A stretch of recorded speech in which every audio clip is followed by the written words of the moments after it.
শুভ সন্ধ্যা। বাংলাদেশ কারিগরি শিক্ষা বোর্ডের অ্যাডভান্স সার্টিফিকেট কোর্স টেকনোলজির ফাইন আর্টস টেকনোলজি শিক্ষার্থীদের নিয়ে আমাদের প্রশিক্ষণ আমরা শুরু করছি।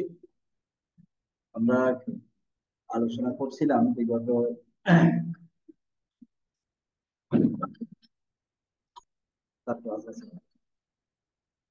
পরপর 3টি ক্লাসে আমরা মূলত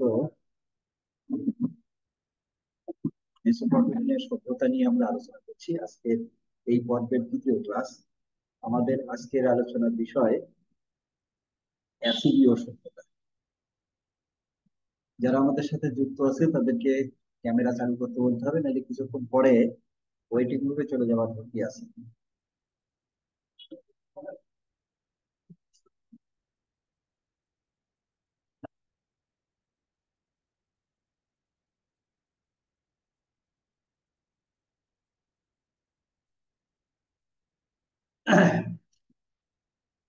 মেসোপটেমিয়ার সভ্যতার প্রাচীন সভ্যতাগুলোর আজকে 4th ক্লাস, আর মেসোপটেমিয়া সভ্যতার উপরে আমাদের আজকে 3য় ক্লাস। আমরা অ্যাসিরীয় সভ্যতার উপরে আলোচনা।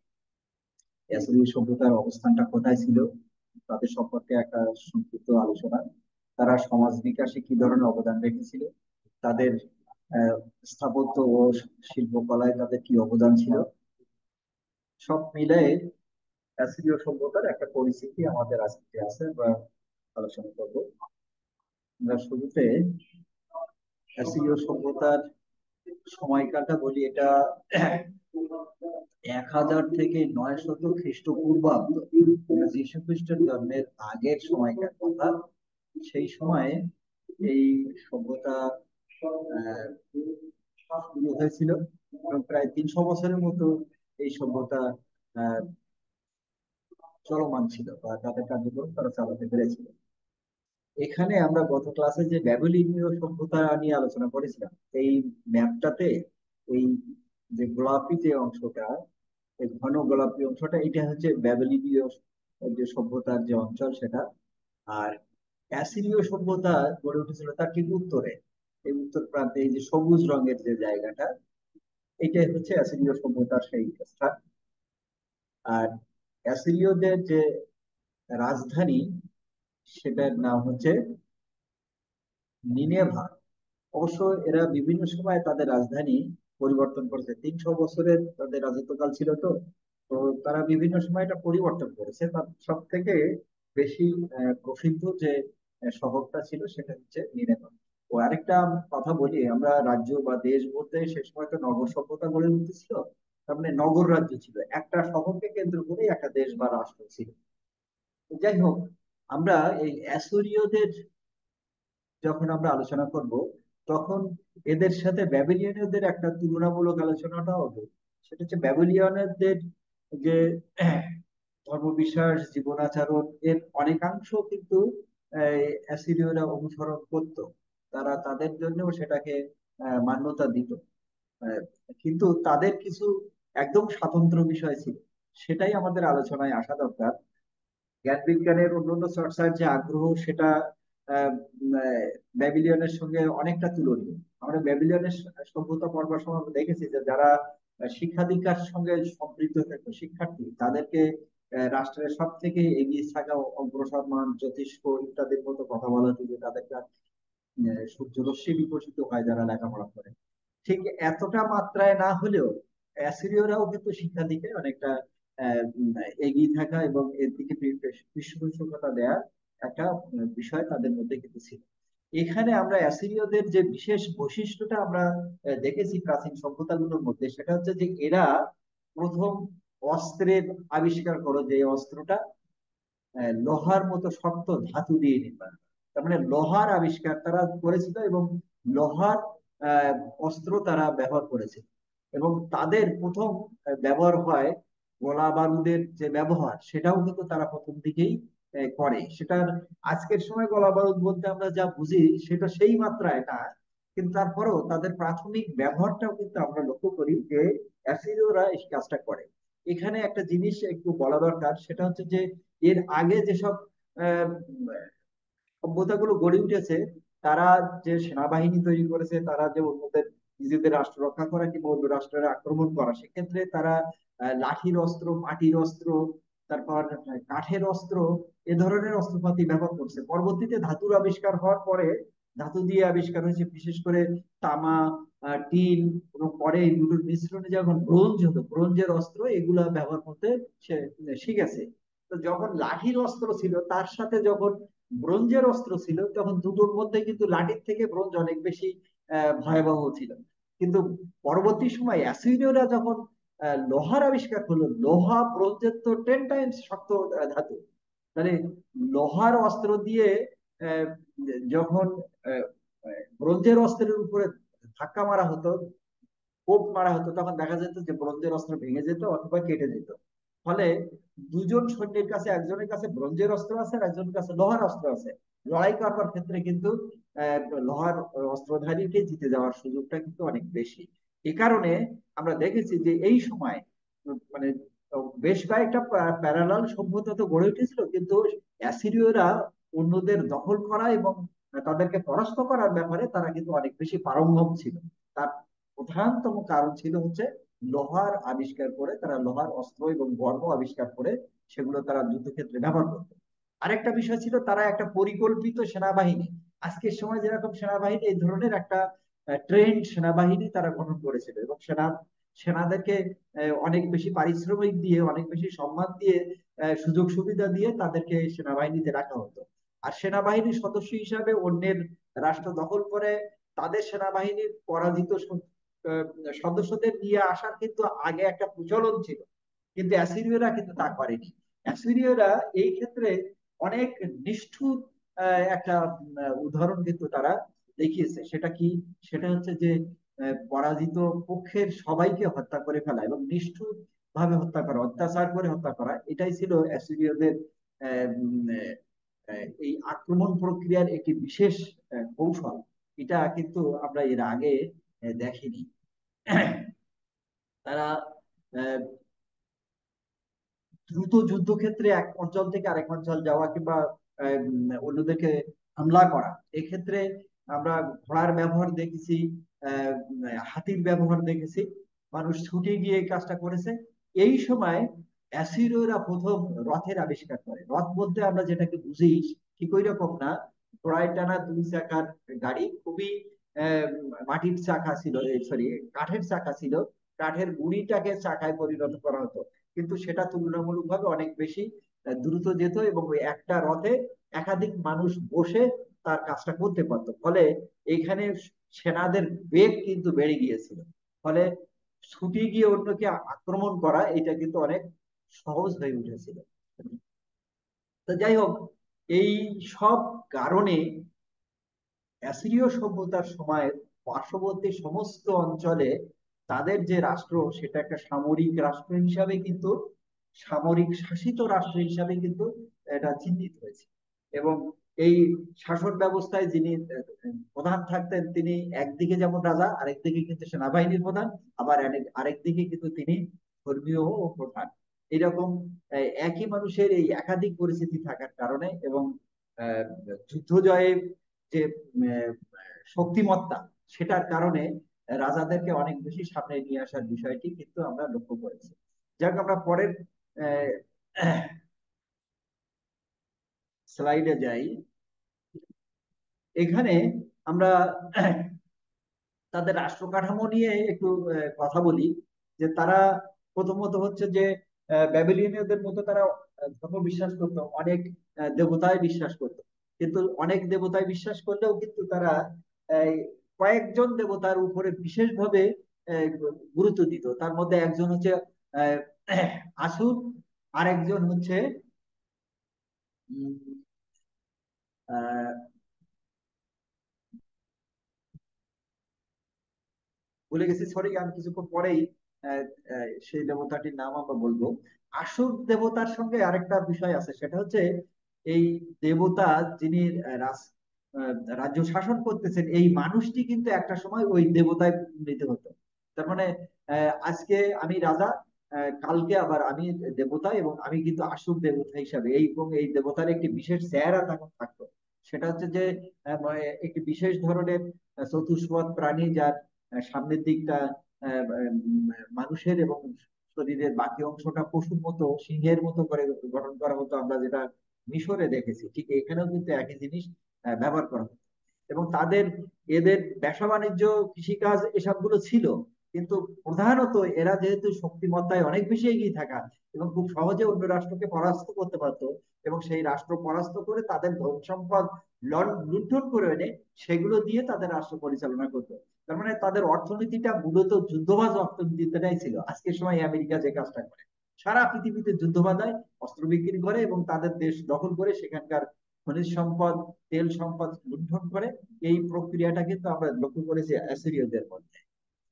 অ্যাসিরীয়দের ধর্ম নিয়ে আমরা একটু আগেই কথা বলেছিলাম। অ্যাসুর আর ইস্তার, আমরা যে দেবতাটার নাম তখন আমি বলতে পারিনি, ইস্তার, আহ, তিনিও খুবই উল্লেখযোগ্য হিসাবে এই অ্যাসিরীয়দের জীবনে আহ, প্রভাব রেখেছিল।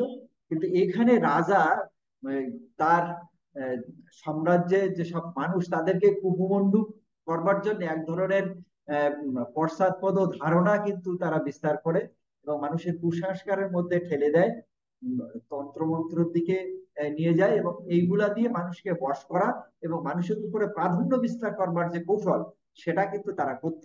এখানে ধর্মীয় যে নৈতিকতা, এখানে কিন্তু আমরা অনুপস্থিত দেখেছি। আমরা সামরিক বিষয় নিয়ে আমরা এর আগে কথা বলেছি, যে তারা লোহার অস্ত্র শিখেছিল, তারা যুদ্ধ রথ আবিষ্কার করেছিল, এবং তারা, ইন্টারনেট গোলমাল হচ্ছে নাকি, এর পাশাপাশি তারা শক্তিশালী গুপ্তচর ব্যবস্থা কিন্তু গড়ে তুলেছে, এবং এক জায়গা থেকে আরেক জায়গায় দ্রুত খবর পৌঁছে দেওয়ার জন্য তারা ডাক ব্যবস্থারও প্রচলন করেছিল। বিশেষ ধরনের ডাক ব্যবস্থা, আমরা আজকের সময় যে ডাক ব্যবস্থা দেখি, এ ধরনের ডাক ব্যবস্থা কিন্তু সে সময় তারা প্রচলন করতে পেরেছিল, এবং অনেক বেশি উন্নততর ব্যবস্থা সেদিন কিন্তু তারা করেছিল। আমরা পুষ্পক রায়,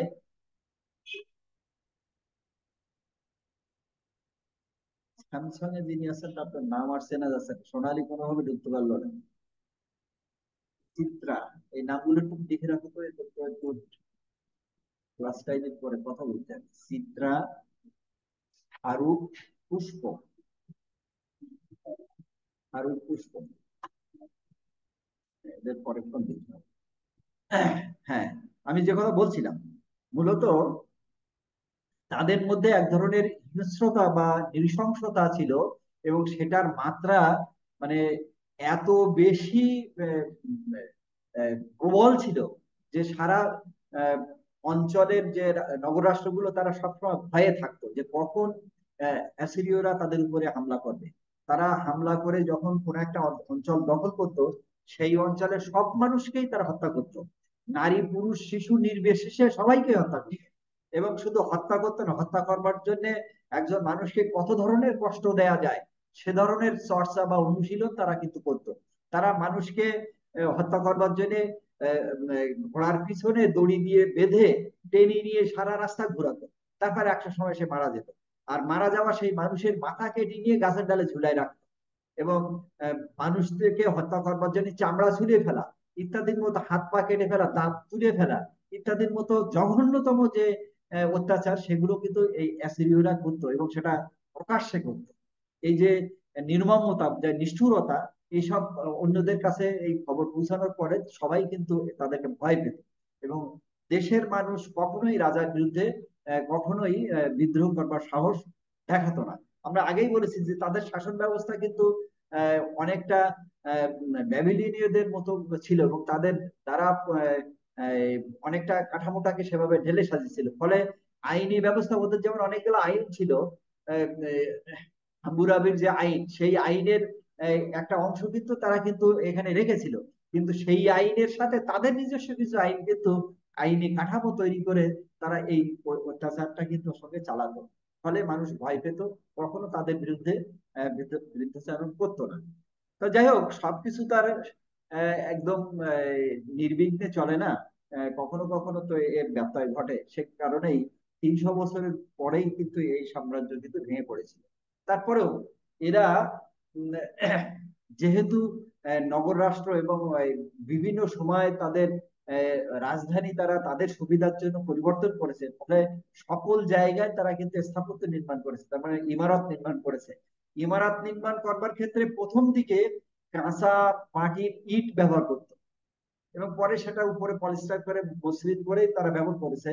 কিন্তু আমরা পরবর্তী সময় দেখেছি যে তারা কিন্তু দূর দূর অঞ্চল থেকে পাথর বহন করে এনে, পাথর কেটে পাথর দিয়ে কিন্তু তারা আহ, তাদের অট্টালিকা তৈরি করেছে। তারা মূলত মন্দির কেন্দ্রিক তাদের এই অট্টালিকা ছিল, সুরম্য প্রাসাদ ছিল, মানে রাজাদের প্রাসাদ এবং দুর্গ, এইগুলাই হচ্ছিল স্থাপত্যের দিক দিয়ে এটা সামনের দিকে। সাধারণ মানুষের কিন্তু বসবাসের তেমন কোনো ব্যবস্থা ওইভাবে ছিল না, এবং সেগুলো মানে আলোচনা করবার মতো পরিস্থিতি তখন কিন্তু নেই, কিন্তু সাধারণ মানুষ আসলে নীরবে নিভৃতে কাদার মতো অবস্থায় কিন্তু সেখানে ছিল। যাই হোক, যেসব স্থাপত্য ছিল সেগুলো সবই রাজা এবং রাজ পরিবারের লোকদের জন্য, এবং সেভাবেই সেগুলো নির্মাণ করা, এবং তার সঙ্গে যে ভাস্কর্য সেগুলোও কিন্তু তার সাথে। আমরা এখানে যে চিত্র দেখছি এটাও কিন্তু একটি প্রাসাদের চিত্র আমরা এখানে দেখছি, এবং এগুলো সবই তৈরি করা হতো মূলত সামরিক প্রয়োজনে, রাজ্য শাসন করা এবং অন্যের রাজ্য দখল করার প্রয়োজনে এগুলো তৈরি করা হতো। এখানে আমরা যেসব শিল্পকর্ম করা হতো সেই শিল্পকর্ম রাজার ফরমাইশে হতো, রাজা বলতো যেভাবে শিল্পীরা সেভাবেই করতো। এবং সেক্ষেত্রে শত্রুদের যে নগর সেটা কিভাবে তারা ধ্বংস করলো তার চিত্রকর্ম, তার ভাস্কর্য নির্মাণ, এই এগুলো এক বিষয় ছিল। এই ভাস্কর্য নির্মাণের বিষয় ছিল যুদ্ধ বিজয়, মানে যুদ্ধ জয় করে আসলে এরা কিভাবে আস্ফালন, তাদের যে আনন্দ উল্লাস এবং যে বৈশাচিকতা, সেটাও তাদের চিত্রকর্ম তাদের ভাস্কর্যে আসতো। তারপর যুদ্ধযাত্রা করবার সময় দলবদ্ধ ভাবে কিভাবে যাচ্ছে সেটাও কিন্তু তাদের এই শিল্পকর্মের মধ্যে থাকতো। আরেকটা জিনিস থাকতো, সেটা হচ্ছে যে সম্রাট সিংহ শিকারে যেত, সেটারও একটি আহ, চিত্রকর্ম বা ভাস্কর্য কিন্তু থাকতো। আর আমরা এই যে চিত্রটা দেখছি এইটা কিন্তু সম্রাটের চিত্র, যেখানে সম্রাটের মাথাটা আছে আর পিছনের অংশটা কিন্তু পশু আছে, এবং এইটা কিন্তু কোনোভাবেই কিন্তু সিংহ নয়, এটা কিন্তু মহিষ বা এই জাতীয় কোনো প্রাণীর দেহ, কিন্তু তার সাথে আবার পাখাও আছে কিন্তু, তাই না? যাই হোক, এগুলা এখানে আমরা আসলে লক্ষ্য করেছি। আরেকটা জিনিস আমরা লক্ষ্য করেছি, কাঁচামাটির বা পাথরের যে ভাস্কর্য, তার পাশাপাশি কিন্তু আমরা ব্রোঞ্জ ব্যবহার করতে দেখেছি, এখানে ব্রোঞ্জের তৈরি নানান ধরনের ভাস্কর্য নির্মাণ করা দেখেছি। মানে দেখেছি মানে কি, আমরা সেগুলো এখন আমরা আবিষ্কার করেছি, মানে অনেক আগে থেকেই যারা প্রত্নতত্ত্ববিদ তারা এইসব নগর অঞ্চলগুলোকে খনন করে, সে উৎখননের পরে সেগুলো পেয়েছে, সেগুলা থেকে গবেষণা করেই কিন্তু আমরা এগুলো পাই। আমরা দেখেছি যে চিকিৎসা, সরি, জ্ঞান বিজ্ঞানে কিন্তু আসিরীয়দের একটা বড় ভূমিকা ছিল। তাদের আহ, দেশে সম্রাট আশুরবনিপাল, তার একটা গ্রন্থাগার ছিল, সেটা অনেক বড় একটা গ্রন্থাগার, এবং সেখানে অনেক গ্রন্থ সেখানে সংরক্ষণ করা আছে, পুঁথি সংরক্ষণ করা হয়েছিল যখন নিমপার তার রাজধানী ছিল। আমরা দেখেছি যে এখানে আহ, শিক্ষার ক্ষেত্রে আমরা যে বৃত্তকায় দেখি, বৃত্ত যে 360 ডিগ্রি যে কোণ, এই কৌণিক মাপ বা 360 ডিগ্রিতে ভাগ করার যে কৌশল, সেটা কিন্তু এই অ্যাসিরীয়রাই করেছিল। তারা পৃথিবীটাকে বিভিন্ন আহ, অংশে ভাগ করবার জন্য অক্ষাংশ দ্রাঘিমাংশ যে বিষয়টা আমরা আজকের আধুনিক আহ, বিজ্ঞানের আমরা দেখি, আমরা যে ভূগোলের বিভিন্ন যে কৌশলগুলো আমরা দেখি, এর প্রাথমিক যে চর্চা বা আবিষ্কার সেটা কিন্তু আমরা অ্যাসিরীয়দের হাতেই কিন্তু আমরা দেখেছি। চিকিৎসা বিজ্ঞানেও কিন্তু তারা অনেক এগিয়ে ছিল। তারা প্রায় 500-র মতো ভেষজ চিকিৎসা কিন্তু আমরা দেখেছি, যেটা ব্যাবিলিয়নে কিন্তু আমরা লক্ষ্য করেছি। এবং এখানে যে বিষয়টা ছিল সেটা হচ্ছে ওষুধের তালিকা তৈরি করে কোন কাজে এটা ব্যবহার হবে, ওষুধটা কি কি কাজে ব্যবহার হবে, কি ধরনের উপশম আছে বা অন্যান্য যে বিষয়গুলো আছে সেগুলো এরকম তালিকা করা থাকতো। এই তালিকা করে, তার মানে কিন্তু আজকের সময় আহ, যে মেডিকেল যে বই, ডাক্তারদের যে ওষুধের যে তালিকা যে বই, বা আমরা যাকে ডিকশনারি বলি, ডিকশনারির মতো এরকম ওষুধের তালিকা সে সময় কিন্তু তারা করবার চেষ্টা করেছে। আমরা যে অ্যাসিরীয়দের যে নিষ্ঠুরতা, যেটা আমরা এর আগেই কথা বলেছি, সেগুলাও তাদের শিল্পকর্মের মধ্যে এসেছে। যে নিষ্ঠুর অত্যাচারের কথাগুলো কিন্তু আমরা বলেছি, যেখানে এগুলো সব রয়েছে। যে হাত, যারা মারা যাচ্ছে, মানে পরাজিত হচ্ছে, তাদের সবাইকে হত্যা করা, নারী শিশুদেরকে হত্যা করা এবং তাদেরকে হত্যা করে গাছের ডালে ঝুলিয়ে রাখা, এই সবগুলো আমরা এর আগে আলোচনা করে ফেলেছি। অ্যাসিরীয়দের এই সাম্রাজ্য একসময় অনিবার্য কারণেই পতন হয়েছে। এই পতন হওয়ার অন্যতম কারণ হচ্ছে যে তাদের যে রাজ্য শাসন বা রাজ্য পরিচালনার যে দক্ষতা, পরবর্তী সময়ে এই দক্ষতা হ্রাস পেতে থাকে এবং অন্য রাজ্য তাদেরকে আক্রমণ করে, ফলে একটা সময় এসে এই সভ্যতার পতন ঘটে। এই সভ্যতা সর্বশেষ অ্যাসিরীয়দের যিনি আহ, উম, আহ, ভালো রাজা বা বেশি দিন শাসন করেছেন এবং অন্যরা তাদেরকে গ্রহণ করেছে, আসুর বনিপাল, তার মৃত্যু হওয়ার পরে তার যে উত্তরসূরিরা তারা আর এই ঠিকঠাক ভাবে এই রাজ্য পরিচালনা বা শাসন করতে অক্ষম হয়ে ওঠে। ফলে আমরা দেখেছি যে পারস্যের রাজাদের দ্বারা এটা আক্রান্ত হয়। আহ, খ্রিস্টপূর্বে 222, সরি 622 সালে প্রথম আক্রমণটা হয়। এই আক্রমণের পরে বারবার আক্রমণটা হতে থাকে, বারবার আক্রমণ হতে থাকে, প্রায় 10 বছর পর্যন্ত এরা কোনোভাবেই টিকে ছিল। ফলে 622, সরি 12 খ্রিস্টপূর্বাব্দে মূলত অ্যাসিরীয় সাম্রাজ্যের পুরোপুরি পতনটা হয়ে যায়। ফলে অন্যদের আমরা দেখি পারস্য সাম্রাজ্যের আমরা বিস্তার করতে দেখি। এই পর্যন্ত মূলত আমাদের আলোচনা আজকে এখানে আমরা সীমাবদ্ধ করতে চাই। আমি সবাইকেই কথা বলবার সুযোগটা এনাবল করে দিচ্ছি। আমাদের আলোচনা বা অন্য কোনো বিষয় নিয়ে কথা থাকলে আমরা কথা শুনবো। আর যারা আমাদের ক্লাস চলাকালীন সময় ক্যামেরা চালু রাখতে পারিনি তাদের জন্য আমি বলি, আমরা আমি ব্যক্তিগতভাবে এটা আসলে পছন্দ করি না। এটা নিজেদের মাথায় রাখতে হবে। পরবর্তী সময় ক্লাসে বাইরে রাখা, আজকে বাইরে রাখবার কথা বললেও শেষ পর্যন্ত রাখিনি, রাখা যদি হয় তাহলে সেটা নিজের জন্যই হবে। কারো কোনো কথা না থাকলে আমি স্যার শেষ করবো। হ্যাঁ, স্যার আমি ওই ভিডিওটা চালু রাখতে পারি না স্যার। আমি এই সময়টা একটু টিউশনি করি, কিন্তু আমি স্যার এই ক্লাসটাই এই পুরো এই কথা মনোযোগ আমার দিয়ে বলার ছিলাম। দরকার নেই, এটা ভিডিওটা চালু রাখতে হবে, ক্লাস টাইম চেঞ্জ করে স্যার নিতে হবে, আর অথবা এখান এই থেকে কারণে স্যার চালু রাখতে পারিনি, এভাকিউট পরের দিন করতে থেকে হবে। স্যার রাখবো। আর কারো কোনো কথা আছে?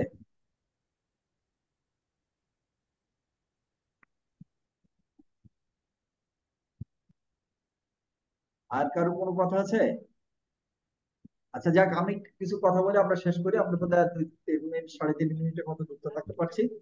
মূলত আমাদের আহ, প্রথম পর্বের চূড়ান্ত পরীক্ষার সময় ঘনিয়ে এসেছে, মানে অনেকদিন আগেই এটা ডিউ হয়ে গেছে। মানে জুলাই মাসের প্রথম সপ্তাহে পরীক্ষাটা হয়, কিন্তু বোর্ডের নিজস্ব কিছু সমস্যার কারণে বোর্ড এই কার্যক্রমটা আসলে করতে পারছে না। কিন্তু আমাদের প্রস্তুত থাকা দরকার, যখনই বোর্ড ডাটা নেওয়ার মতো পরিস্থিতি আসবে কিন্তু আমাদের নোটিশ আসবে। আমরা প্রথমে আমরা আমাদের আভ্যন্তরীণ যে পরীক্ষাটা সেটা আমরা নিয়ে নেব। আভ্যন্তরীণ পরীক্ষা আমরা অনলাইনে নেব। অনলাইনে পরীক্ষা দিতে চাইলে আপনার ফোন যেটা দিয়ে আপনি ক্লাস করেন সেখানে আপনার যে ইমেল আইডিটা সেটা দিয়ে চালু করা আছে কিনা এটা দেখে নিতে হবে। এইটা বোঝবার জন্য আমরা গ্রুপে একটা ডামি প্রশ্নের লিঙ্ক দিয়ে রেখেছিলাম, স্ক্রোল করলে উপরে পাওয়া যাবে। ওই পরীক্ষাটা দিতে পারা যাচ্ছে কিনা নিজে দেখতে হবে, যদি না দেয়া যায় তাহলে বুঝতে হবে যে আমার ফোনটা ঠিকঠাক ভাবে চালু করা নেই। পাশে যারা ফোনটা জানে এরকম কোনো একজন মানুষের হেল্প নিলে ওটা চালু করে নেওয়া যাবে। অথবা ক্লাস টাইমের বাইরে আমার সঙ্গে ফোনে কথা বললে আমি ওই হেল্প করতে পারবো। এই তো এই আমরা এই ক্লাস চলাকালীন সময় কিংবা আহ, এর সময়, পরীক্ষার সময় কিন্তু কোনো এক্সকিউজ দেখানো যাবে না, এটা ঠিক না।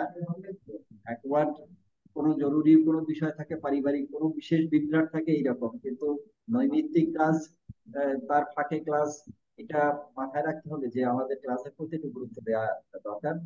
এইটাকে আমরা আহ, এই স্যামসাং দিয়ে যুক্ত আছে কেডা, এই লাল কিছু একটা গায়ে দেয়া, এতক্ষণ পরে তার ক্যামেরা চালু হয়েছে, কে? স্যামসাং SM লেখা।